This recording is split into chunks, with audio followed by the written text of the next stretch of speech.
It's now more than a month since the US Speaker, Nancy Pelosi, visited Taiwan. Tensions still remain high. China's ambassador to Australia also issued a blunt warning a few days ago that those who push for Taiwanese independence will be punished. Our Sky News correspondent Jonathan Lee is on the ground in Taiwan and filed this report. They may be war games, but many believe the potential for conflict across the Taiwanese Strait is growing increasingly real. Overnight, the Republic of China's military, that's Taiwan, trained again for battle. These are short-range shells and missiles being fired, killing an imaginary enemy most can clearly visualise. And the message is equally clear.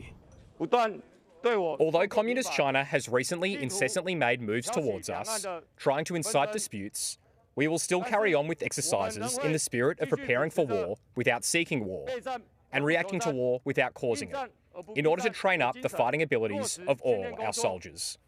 The president of the rebel island, Tsai Ing-wen, is now leading a movement that talks openly and proudly about free thought, even independence.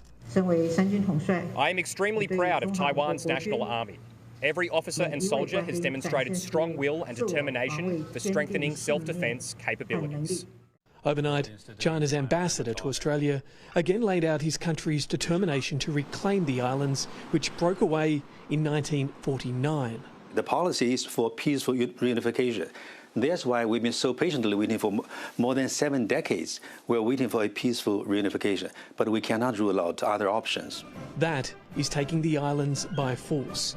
And there's a chilling warning for those who ferment democracy. For those secessionists, yes, it's not a question of re-educate. They are going to be punished according to the law. The Taiwanese are accustomed to living in China's shadow. Life's frenetic pace here continues. But it's clear, at least for those willing to talk about politics, that one wrong decision weighs heavily on their minds. we are different from China. We have many thoughts, we have our living habits. It's different. So I think what's wrong with that if people, ask for independence, right? It shouldn't be any punishment for that.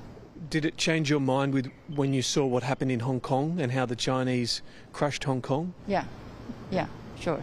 Others here, though, worried about business, are open to the idea of China governing Taiwan.